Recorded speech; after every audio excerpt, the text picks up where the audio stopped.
Did you know that Ruth Ware wrote 6 YA fantasy novels before she started writing thrillers? Because I didn't, until doing research for this video today.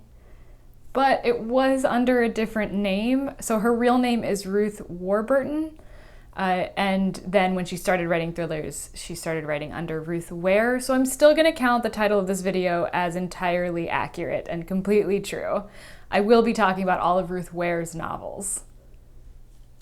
So like, just the thrillers. I'm talking about the thrillers that she wrote. I'm not talking about the fantasy novels. Hi, my name is Sarah Freshly, and welcome back to Freshly Read Books. I like that this is the second video that I'm making that's supposed to be like all-encompassing of an author's works. And the same thing happened as last time. Last time I did Frederick Bachman, and I discovered the day that I was going to film the video that there was in fact one book by him that I hadn't read, which was a nonfiction and like different from his regular works, so I thought it was fine. Same goes for this one. It's like a totally different genre, written under a different name. I feel like it's okay that I didn't read her fantasy novels as well to do this. But if you're curious about her backstory, I did read a bit about it just so that I could kind of share that before we dive into each of the books today. So based on what I found out about Ruth Ware, which I am going to be calling her Ruth Ware, even though I do know her real name is Ruth Warburton, mostly because I'm not totally positive I'm pronouncing that last name right.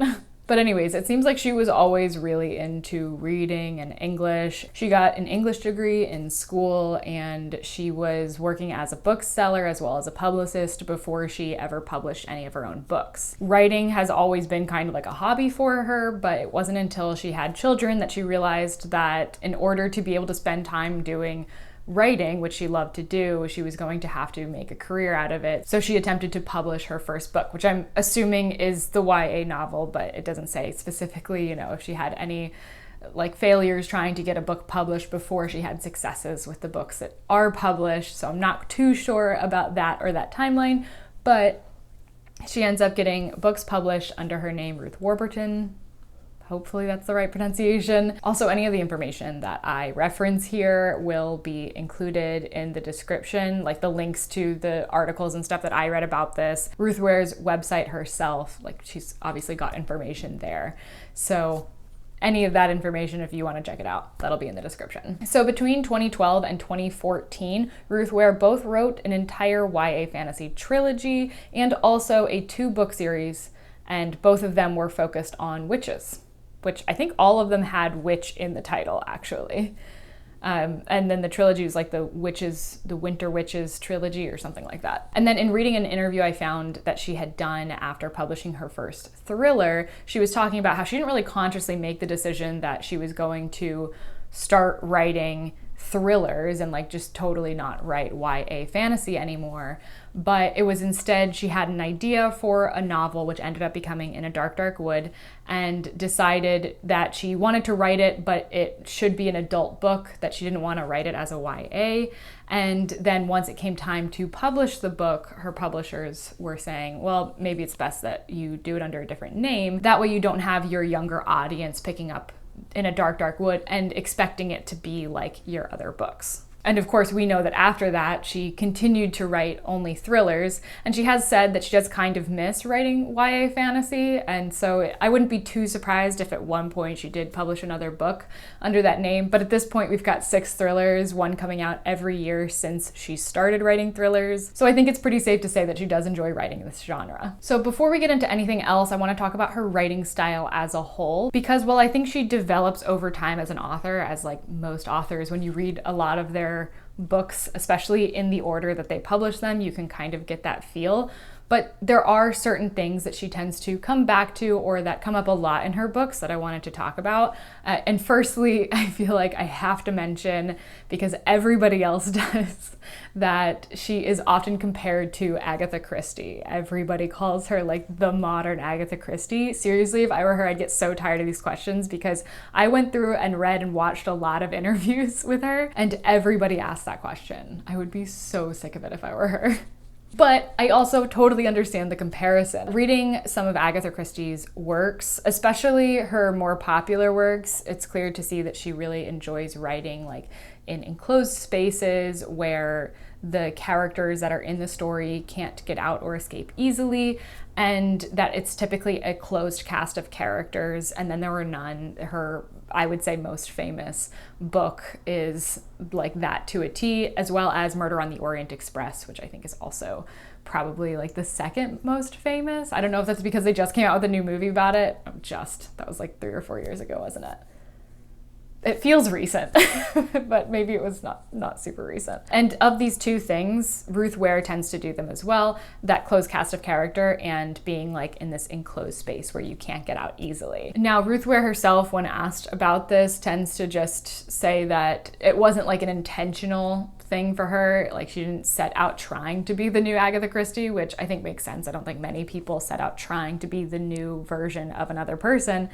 But that in retrospect, she definitely sees the similarities. And she read Agatha Christie growing up, so it is a compliment to her. Still, I feel like people should cool it on that question. So in addition to those aspects that oftentimes come up in Ruth Ware's books, she also often writes in forests, has like the forest as a setting for her books, as well as in like modernist type spaces where like the building it's set in specifically is a bit more modern and with like big glass windows and all that. This is one of the things that drew me to Ruth Ware to begin with. I knew that the premise to a lot of her stories were premises that attracted me as a reader to thrillers, and also the settings seem to do that as well. I love thrillers that are set in the forest. I love like the big window feel of like, you know, being in a house and never fully feeling like safe or unseen. And I think that that's such a good writing device to use in stories. Is it always done well? I don't think so, but we'll talk about that in a second. Okay, so let's go through the books one by one. Get it? Like her most recent book? Okay, but for real, we're gonna start with In a Dark, Dark Wood, which was her first thriller that she published back in 2015. This is also the first Ruth Ware book that I read, even though I think she had published 3 or 4 books by the time that I started reading her books. But I had this feeling initially that I would want to read her books in order, and for the most part I've done that. Oh, and can I also say that her book covers, the UK versions of the book covers, I am in love with. I just saw them because I was creating this video, and I just wanted to show you how nice and pretty they look and cohesive. I love when an author has like books that look cohesive together, and the solid colors, I really like it. So you had to see it because I'm not going to use these pictures when I talk about each of the books, mostly because I do have 3 of them with me, and obviously they're the US covers, so I'll stick with that through it. Anyways, In a Dark, Dark Wood. This book follows Nora, who is a young woman that is invited to a bachelorette party by one of her old friends that she hasn't seen in 10 years. And she ends up going to this bachelorette party, which is set in the woods in a modernist house with very large windows. We can already see this theme coming in. And actually another theme of hers is to write about young women. All of her books have a protagonist that is a young woman. One of them actually centers on 2 and is from 2 perspectives, but we'll talk about that later. So Nora goes to this bachelorette party and things happen. This one I hesitate the most with as far as like spoilers. I don't want to spoil any of these. These are thrillers. The best part of thrillers are plot twists. So I want to make sure that I stay far, far away from any spoilers. But this one in particular is such a slow burn that I'm worried that anything that I mention that's like an event at all might actually be from a lot later in the book than I remember. I read this maybe 2 or 3 years ago, and I wish I remembered it more than I did, but honestly, I didn't like this book very much. It had all the elements to be a thriller that I would really love. Like I've talked about, you know, what I like in a thriller, which tends to be what Ruth Ware writes. And this book in particular has got all of those elements that she tends to write. It's set in a forest, modernist building, large windows, closed cast of characters, and they're stuck in a space. Like they're stuck in this essentially like cabin in the woods where they can't easily get help if they needed it. So it's got all the elements, but it was really lacking for me in the suspense of it. I felt like there wasn't really any suspense. the thrills, I didn't think that there were any thrills really. I mean, things like happened, but I just felt like the way it was told, it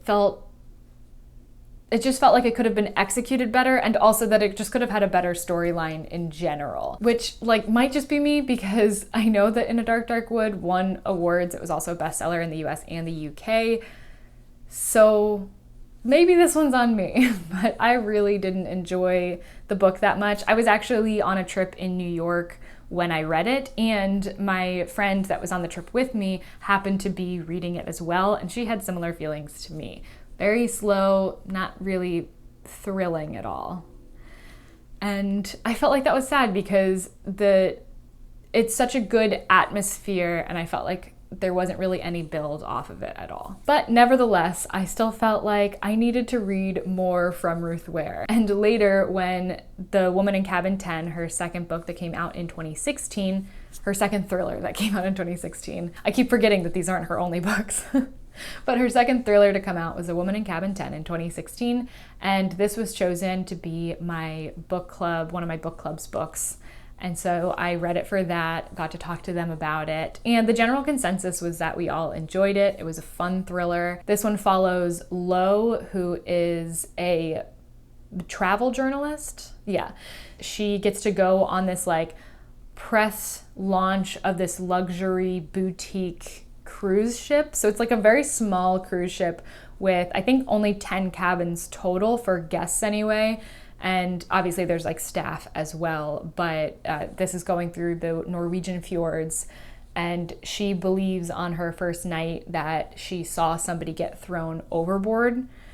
And so it follows her kind of like trying to figure that out, or also like figure out if she's just crazy, because she is completely exhausted. Like, even just getting on the boat already, she's exhausted from things that have been happening in her life prior to getting on the ship.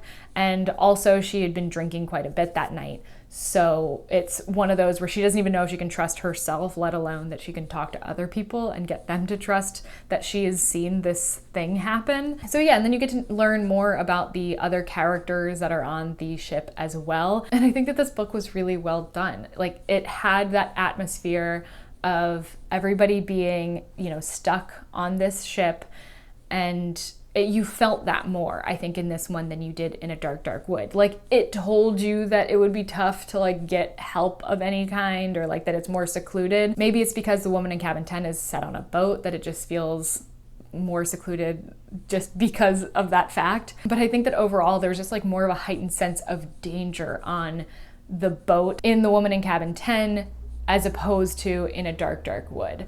Also, this was very Murder on the Orient Express to me. Like, it gives those same feelings. So if you've read that by Agatha Christie, you really liked it, or maybe you watched the movie, then I really think that this book would be enjoyable to you.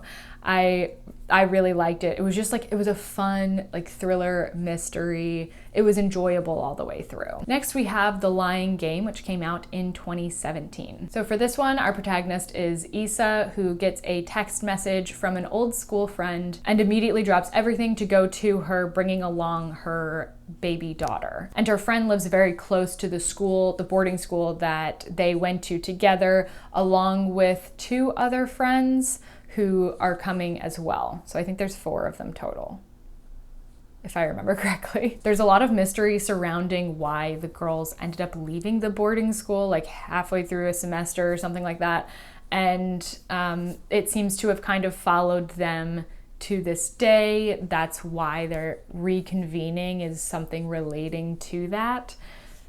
So still, trying not to give any spoilers, but it's one of those that takes place in the present day, and then also you get to see kind of like flashbacks to the past, and you get to learn more about the past as you are seeing these 4 girls all grown up interacting with each other at this point. So this one, we're seeing a bit of a difference from her last 2 thrillers, where it's not really an enclosed space. This is, it's a little bit removed from the town, but you can get there. And it's also not set in like any sort of like modernist house. This is a pretty old house that they are staying in. And it's not really a closed cast of characters either. I mean, obviously there's just a few that are interacting with the story, but you never get a sense of, you know, oh, we've only got these 6 characters and we're not going to meet anybody else or anything like that. So a good deal different than what Ruth Ware had been writing, especially like the writing that had been compared so closely to Agatha Christie. And while I think that this was good, that she kind of did like this change of pace and tried something different, I didn't really like The Lying Game all that much. I think that the characters could have been fleshed out more. I mean, the 4 girls, like, they definitely had their own personalities and everything, but at times it was kind of hard to believe that they were really that good of friends. And I think that's always hard to do, is writing friendship stories, especially when you're trying to convey that they were really close friends and then they each, you know, went different ways in life and did different things. And so it's hard to show grown-up girls that they used to be friends. Like, I understand how that type of story could be difficult. So yeah, I think that was like the main drawback to me. Also, just like the story as a whole, I wasn't quite as invested in, although I will say the ending really like ramped things up for me. I love a very intense ending, and I felt like this book had it. So like I said, The Lying Game was a little bit different from what Ruth Ware had previously been writing in her thrillers anyway. And of all of her 6 thrillers, this one and the next one, The Death of Mrs. Westaway, I would say most go off of the regular route that she's kind of stuck to in general. Of all of her books, they are the ones that are not set in more of an excluded place, and they also don't have a close cast of characters, although I guess The Death of Mrs. Westaway a little bit more has that. But there's no sense of these are definitely the only characters that we're going to see throughout the book. But there is like more of a core group, I guess, than The Lying Game. Even still, these two being the most separate, and I've already talked about not really liking The Lying Game very much, I liked The Death of Mrs. Westaway a lot more. The events in it, or the plot in general, felt just a little bit too far-fetched, I think, for me. But that's really the only negative thing I can say about it. Besides that, I really enjoyed it completely. I think Harriet, the protagonist of this book, was probably my favorite protagonist of all of Ruth Ware's novels. Maybe second. She might be second. But I really liked her, and I thought that she was just well written in general. Basically, the premise is that Harriet, who lives alone, she lost her mother when she was, I think, 18, just about to graduate high school, and she gets a letter saying that she has like some claim to money that her grandmother had, and like land and stuff.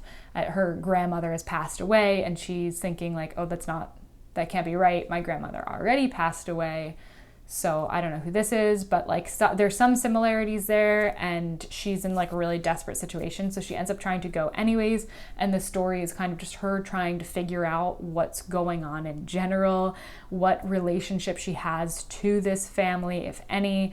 And also there's a lot of other questions that kind of float around this story. I found the twists and everything very nice and satisfying, and it wasn't like everything was saved right up until the end. So overall, it just was a fun reading experience, and I felt like the trickle of information that you were given was, you know, not too fast, not too slow, but in that just right area. Also, it was one of those where like you think a certain way and then some stuff happens, and so you think the exact opposite of what you just thought, and then more stuff happens and you're like, oh, because he said it this way, I think actually I was right the first time. And so it like just goes back and forth, and I love a book that can do that to me. So I really appreciated this book's ability to do that. I will say I don't think thrills wise there were quite so many as in other books that she's written, but the mystery behind it and the suspense, I think, was still there. So I was more forgiving of that, and I really just wanted to know what was going to happen, and like the mystery behind it all. I was really curious to reach the end of this one and figure out what was going on. Also, I think this book had a very sweet underlying message. I don't think message is the right word, because I don't think like there was like an intent and a message that this book is trying to send. So that doesn't seem right. But I also don't know how to explain this without giving any spoilers. But I think that there was a sweet aspect to this book that was unexpected, but that I really liked. Oh, and I just realized I could have been holding this one. I have this one. Oh, that's upsetting. Here it is. Yeah, now, okay, I guess I'll put this down now. Next we have The Turn of the Key, which came out in 2019, and I apologize for this being very reflective. One, it's just like an inherently shiny book, and two, this is a copy from the library, so it's got like this plastic on it. I'll try to, yeah, if I hold it just like this, it's fine. And this is a retelling of The Turn of the Screw by Henry James, set in like more modern times. Now, if you're like me and you're thinking, well, I know I had to read The Turn of the Screw in high school, but I don't remember anything about it, then that's totally fine. It doesn't follow like that closely. And if you're somebody that remembers the plot of it exactly, I still think that this is worth reading. It's different enough based off of at least the summaries that I've read online, because once again, I don't remember what it was about. Like, I remembered vaguely some names and plot points, but overall, not much. Did I call it a book earlier? It's a novella. It's just like, it's very short. Anyways, I think that this was definitely different enough that if you've read The Turn of the Screw and you know it very well, like there will still be like twists and differences that will make this read enjoyable on its own. Actually, there was another thing although it was in 2020 that it was adapted from The Turn of the Screw, which was Bly Manor. The Turn of the Screw is set at Bly Manor, and Bly Manor is now a Netflix show. And I could talk for way too long about it, so I'm just not going to get into it. But that's a much more faithful adaptation of The Turn of the Screw. Like, even the names and specific characters are the same. But in this book, for example, there's 4 children instead of 2. I haven't even said what this is about. Okay, let's take it back. This book follows Rowan, who is like interviewing for a job as a nanny for this couple with 4 children. And she has like experience being a nanny before this and everything. So she leaves her current job at a daycare, I think it was, to start this new nannying position. And the house that she goes to it's in Scotland and kind of the middle of nowhere. Like, it's close to a town, but like the house itself is pretty secluded and in the forest. So we're returning to those themes. And also it's a modern house, kind of. So it's like half Victorian and half modern, and it's a bit jarring for Rowan herself going through it because it's such a mix of old and new. This house was like renovated, and they tried to keep what they could of the original Victorian structure, but the parts that they did update, they like really updated. So it's kind of like this juxtaposition of old and new. And also the house is like decked out in like smart appliances. So everything's controlled by like control panels instead of, light switches and things like that. So obviously, that's used to its advantage in a thriller book, which I think was good. So in this, there are 4 children that she's nannying for, but like in The Turn of the Screw, there's just 2. So like even something so core and fundamental to the novella is adapted in this book. So I still think that it's enjoyable to read, even if you fully know the plot and premise of The Turn of the Screw. Overall, I thought that this book was really good. The protagonist, while I didn't like her as much as other protagonists that are in thrillers, I do think that it's very hard to write a protagonist that people will like in thrillers. It's not just like inherently something that's a part of the genre, and oftentimes you find yourself reading a person that's in a stressful situation that might react differently than you do, or than you think that you would do, because it's easy to think that like you would do the right things when you're a reader and passively like watching this happen, but obviously like things would be different. So I think that that's just a tough thing in general, to have a likable protagonist in a thriller. So if ever I say that I didn't like a protagonist, it's not anything negative about the book. It's just, I think, comes with the territory. And more typically, I'll mention the ones that I do like, because that's more of an anomaly in thrillers, I think, anyway. But I do like when when thrillers have a protagonist that gets this like seemingly amazing opportunity, and then it ends up not being like quite what they thought it was going to be. This definitely felt like that. It felt very like Lock Every Door by Riley Sager has a similar premise, where the protagonist gets like this great opportunity to house sit, and then all of a sudden it's like not exactly what they thought it would be. And I just think that those are great setups for premises, because you get that point in the beginning of the book when you're like, oh, this is so cool, this is so great, and they're gonna have such a great life, even though you know it's a thriller already. Like, obviously things are gonna happen, but I like that like happy moment at the beginning when you're just excited for things to come. Also, the thrills in this one, I think, were a bit more there. The suspense was a bit more there. And I think that made up for the times when the reveal of information was a little bit slower. It had a good pace of revealing stuff about the like backstory, about, I don't want to, no spoilers, but it did a good job of slowly revealing things. However, sometimes it slowed down a little bit too much for me, but then like the other elements of the book were able to fill in those gaps. So I was never bored reading this book. I had a really fun time reading it. Lastly, published less than a year ago is One by One. So this is the newest Ruth Ware novel as of recording this. Hopefully she'll do another one in the year of 2021, because that would just be great. It seems like she's on that trend, but I haven't seen anything about it yet, so fingers crossed. But One by One is once again set in a secluded area in a nice chalet in the French Alps. Once again, lots of windows, you know we love it. And it follows from two perspectives. So this book is different in the others in that we get two different people that we're following throughout. So as a whole, this book is about a small tech company that I think it's 8 people total that come to this kind of wellness retreat, but also there's like meetings involved and the company has to make this big decision.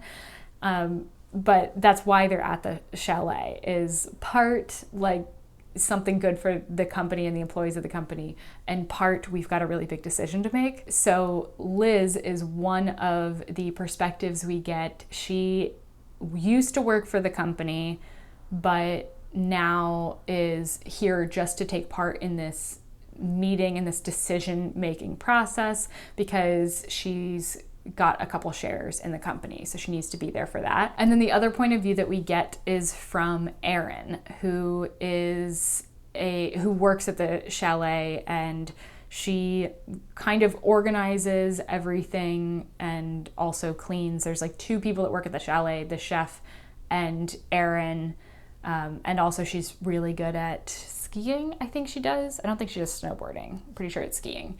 And she's a very good skier, so she's able to kind of show them around, which is good because like the environment in general is pretty difficult to navigate, which becomes a really big thing when they get hit by an avalanche. And you know, it's kind of like, who's gonna make it out of this thing? But yes, you start to lose people one by one. That's where the title of the book comes from. It says it in the synopsis, so that's not a spoiler. So there's a big mystery element to this. It feels very And Then There Were None, which is wonderful. I loved that about it.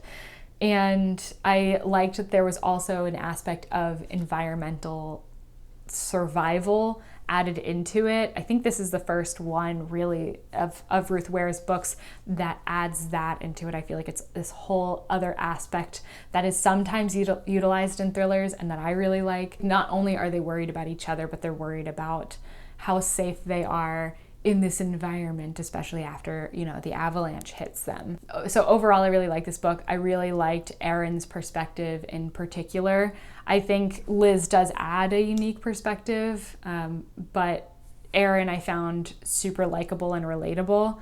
So I think of really all the books, probably Erin from this one and Harriet from The Death of Mrs. Westaway were my favorite protagonists. And I actually saw an interview that Ruth Ware was doing when One by One was published, and it was like a live virtual meeting, so I don't have like a link to it or anything, but she was asked which characters she enjoyed writing the most, and she replied with Erin from One by One and also Nora from In a Dark, Dark Wood, which is funny because I didn't like Nora at all. but I guess she's like more snarky and sarcastic, which I'll admit I don't really remember from reading it, but then again, that is the one that it's been the longest since I've read it. But I definitely liked Erin, so I agree with her on that one. I mean, I guess enjoying writing a character and liking the character is necessarily the same thing, but whatever. Okay. So those were all 6 of Ruth Ware's thrillers. So now I want to go through how I would rank the books just for my personal enjoyment, and then I'll go into which one I think you should read first based on like a few different qualifiers, I guess. You know, if you enjoy this sort of thing, then start with this book. One of those. But starting completely with my personal opinion, once again, this isn't based off of like anything specific, but just how I feel about these books, how I liked them, my reading experience, completely biased. I can't express it enough. So let's start at the bottom and work our way up, because I think I'm more certain of the ones that are towards that end, which sounds bad, but I really did like enjoy for the most part reading all of these books. I think the only one where I could say it more gets into that territory of not really enjoying it was the 6th book, The Last Place, which for me is In a Dark, Dark Wood. This one just was so slow for me and lacked what I think is characteristic of thrillers in general, in that I don't think that it was really that thrilling. I don't think there was really much suspense to it, and even the mystery I wasn't really that invested in. And I don't think it was like enough of a mystery. I think it just could have been more, there could have been more added to the plot in general. So for me, that one is at the bottom of this list. And even still, I would say that I enjoyed the process of reading like towards the end of it. But other than that, there were parts of it that I was just kind of bored during. And I think for the rest of the books, I would say that I enjoyed the entire process of reading it, or almost. Okay, the next one is The Lying Game. So that would be, what, 5th place? Once again, so this one I think that I enjoyed more than I was ever bored during it. There were moments when I was bored though throughout the book, but overall I think that like it was still a very enjoyable read. It's just that the characters felt a little lacking to me. I wasn't convinced of the friendship between the main girls, and I didn't really care as much about the outcome of this one as I did in other books of hers. So it just kind of fell flat for me. However, the climax of the book was still really intense and very page turning, so like all that part I think was good. Next, I think this is already where it starts getting hard. Because I really like the other 4 books quite a bit. But I think next I'm gonna go with The Death of Mrs. Westaway. Like I said, I enjoyed this book almost in its entirety. There was the little bit of feeling just a touch far-fetched to me that brought it down just a bit, but overall I really liked it. I think the main reason why this one isn't higher on the list is just because it doesn't really hit the thriller things that I like. Like understanding the history of a family specifically doesn't tend to be the kind of thriller that I go for, or like a dividing up of the will situation when, you know, crazy things happen during that. That's not typically what I turn to when I'm looking for a good thriller. I will say it's higher on the list than like other tropes that are in thrillers. Like there's a lot of other tropes in thrillers that I dislike more than this one. And it's not even really that I dislike it, it's just that I'm kind of ambivalent about it. Whereas the other premises of Ruth Ware novels, I actively seek not just in her writing, but in other authors' writings. So they already had kind of an unfair advantage. That being said, In a Dark, Dark Wood had that same advantage, and it ended up at the bottom of the list, so who's to say? But yeah, The Death of Mrs. Westaway comes in at number 4. Then third, the top 3 is so hard. Okay, third place I think I'm gonna give to The Woman in Cabin 10. Yeah. This one is a very fun read. I do think that it gets a little bit into the far-fetched territory, But overall, I like that you get a real sense of space on the ship. You kind of understand where things are in relation to each other. I love when a book can do that, not just a thriller, but like any book. I love when I have a really good sense of the space that it's mainly set in. I just think for thrillers, it's more common that it's set all in one space than for other types of books that can have a lot more locations. But if a book is mostly set in one area, I want to know the ins and outs of all of that area. And I think that this book really did that well. But yeah, I think just overall, Ruth Ware's style as a thriller author specifically developed more after that book, and in a way that I liked. But I did really like The Woman in Cabin 10. It was just such an enjoyable read all the way through. I think I would actually read that one again, which for a thriller is saying a lot. Okay, top 2. It's just getting harder as I get to the top. We are down to The Turn of the Key and One by One, and I can't decide. Okay, I think I've decided. I know I cut out me thinking just then, but it was a long time of me just sitting here staring at these books and trying to decide. In second place, I'm going to go with The Turn of the Key. This one was also a very fun read. I was interested the whole time, a good reveal of information that was like continual throughout. I thought that the setting was really great, that I definitely had like a sense of danger for almost the entire thing. Like as soon as things started kicking off, I was like tense while reading it, which is what I want in a thriller. So I was glad that it gave me that, and very curious to find out what was going to happen next. Definitely a page turner. I finished it very quickly once I got to like 100 pages in. It just like the rest went by so fast. It might have been all in one day, like after the first 100 pages, but maybe 2 days after that. I think that more avenues could have been explored in this one, I think is maybe the best way to say it. I don't know. Like I almost wanted to learn more about the characters than I got, which I was surprised about because it's a pretty good sized book and there's not a ton of characters, and that compared to One by One, which had more characters, but I felt like I understood them better. I don't know, maybe it was just the fact that most of the main characters in The Turn of the Key were children. And so it's harder to understand the motivations of children than it is like fully formed people. And I more like that, I guess. I think that that's really the only difference for me between these last two, or like the only thing where I could say one is above the other. So that means that One by One is on top, which is really great considering it's the one that was most recently released. And actually, now that I'm thinking about it, I think this ranking list is all completely in order except for The Woman in Cabin 10, which was able to rise above the ranks despite it being published second in her line of thrillers. So that bodes well for the next book that's published. Hopefully I'll like it even better than One by One and it can take the top spot on the list.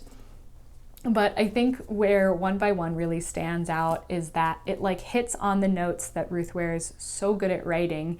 I like that it brought in a second perspective, that we're not just from one person's perspective. In previous books, we've gotten to see one person talking in the present time and then also talking in the past and kind of catching you up. It's something that's really common in thrillers, to start it off with a bang by being like, this is where I'm at right now, and then you go back and you start the story from the beginning, and every once in a while we see glimpses of this present self in order to give us more and more questions about what's going to happen without knowing how it's going to get there yet. But in this one, having actually two different perspectives, and you get a little bit, it starts with a newspaper clipping about what ends up happening. So you do know some, and I think that was a great way to do it. But also the characters in this one were so well done. It does kind of poke fun at like these small startup tech companies that, you know, are kind of completely funded on like parents' money, and it's for a social media app, which is called Snoop, which is basically social media, but for music. And I think that that's a funny element in general. The people that work there have like ridiculous names as far as or job titles. They have like ridiculous job titles. So like right at the beginning, before even that newspaper clipping that I was talking about, we get a description of like all of the characters that is written on their website for their company, and below their names they have their job title. So like Elliot Cross is chief nerd, and Rick Adeyemi is head of beans, which is essentially like he deals with the money. There's somebody that's the head of cool, the friend czar, the lawman. So yeah, they've got just like ridiculous job titles, and like they're trying to be really cool. They're obviously like bringing their employees on this like really nice retreat. And so I think that like commentary is done well. It seems like funny and lighthearted despite it being in a thriller. And also each of the characters get their own unique motivation that you learn about, so you understand why they do the things that they do. And I think whenever any book in any genre can do that, like that's something that I just love. That's why I love closed cast books in general, because I like learning a lot about specific characters. So that's why I lean towards it, and this book does it really well. And in addition to that, so much happens. Like so much happens, and that's just great. And there's like backstories involved too, so you get a little bit of that, like who was this person in the past, some of the mystery there. It's not all about what's happening in the present moment. And I will say, I think it took just a bit to get started in the thriller aspect, but I was actually so interested in the company and the company dynamics as a whole at the beginning of the book, which it talks about quite a bit during that time, that I didn't even care. I was so invested right away and so curious to see like the inner workings of this and to understand it better, that I didn't mind that there wasn't any like really thrilling aspect for a ways into the book. So that's it. Those are my rankings of Ruth Ware's thrillers. Now, as for you, what I think that you should read first. If you are going to attempt to read all of Ruth Ware's novels, I do think that there is merit in reading them in order. Like if you know going in you're going to read all 6, I would say start at the beginning. And that's really the only time when I think I'd suggest reading In a Dark, Dark Wood. That sounds terrible, but that is where my opinion lies on that. But if you just want to read some of her books and you want to get a good feel of her specific writing style in general, I think that really the 3 standout are my top 3, The Woman in Cabin 10, The Turn of the Key, and One by One. Those ones are all very indicative as well of her writing style, I think, as a whole. You get kind of the feel for, like, I don't think In a Dark, Dark Wood's gonna add anything, even though it's squarely premise-wise in what I think she typically brings to her books. I don't think it's gonna bring anything extra to your understanding of how she writes as an author than her more recent books or The Woman in Cabin 10. Obviously, if you don't prefer to have closed cast thrillers or a more secluded area, then The Death of Mrs. Westaway I would recommend first, but also The Lying Game does fit that category more. If you're interested more in friendship dynamics throughout thrillers, I know that The Lying Game is kind of centered around a group of friends, but I think that One by One is done better, and there is a good friendship between Erin and the other person, the other staff member, the chef, I can't remember his name right now, that works at the chalet. I really like their friendship, and there is some friendships within the company. So if that's something that you like in books, like it's more about the relationships between people, then I think One by One is better at that. If you prefer thrillers that are more of the, kind of like I said with Lock Every Door and What the Turn of the Key is, it's person that seemingly gets this great opportunity, or they are going into a completely unknown situation. You know, this isn't something they're going through with their coworkers or with their friends, but it's just them entering into this new group of people, this new situation, and needing to figure things out.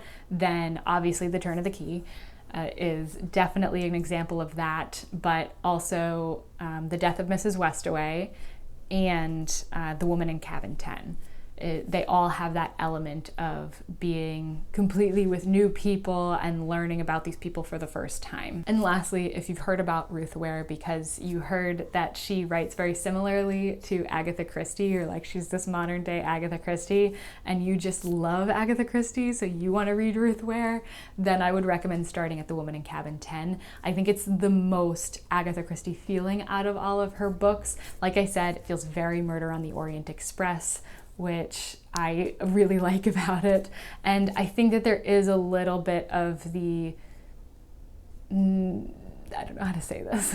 You know how old thrillers have kind of this like cheesiness level to it, or it almost verges on being unbelievable, but you're willing to forgive it of that because it's an old thriller? I feel like this has that. I don't know how to explain that better. But whatever it is, it felt like an old thriller to me. Like, obviously it's set in modern times, it's not set in the past, but the writing style of it feels like an old thriller, and I really like that. I found it very comforting. Also, One by One is along that similar vein where it's, you know, like And Then There Were None, where people kind of drop off. It's like that.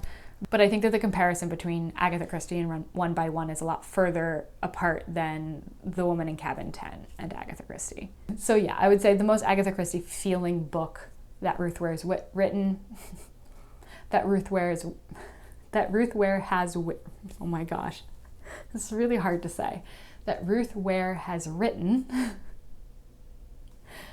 is The Woman in Cabin 10. Okay, I think that covers like any different angle you could take at Ruth Ware, but if there's something specifically that drew you to wanting to learn more about Ruth Ware and the books that she's written, and I didn't cover that interest that you have by saying, you know, this is the book you should be reading of hers, let me know in the comments and I'll give my best suggestion as for where you should start. Just let me know what you like in thrillers. And of these 6 books, I'll recommend you hopefully what would be your favorite one. So hopefully I'll be able to make an update to this video with whatever book comes out next. That's definitely in the plans whenever that does happen. But if there's any other authors that you think had an interesting writing journey that you would like to see a video like this about, let me know in the comments. If their writing enough aligns with the things that I enjoy in books, then I might just do it. One of the ones that I'm planning on doing this year was based off of a recommendation from somebody, so it can happen. So yeah, I'm obviously planning on doing more videos like these that are all encompassing of an author's works. I find it endlessly fascinating, but I hope that you did enjoy this video, and if you did, please do consider subscribing, and I will see you in the next one.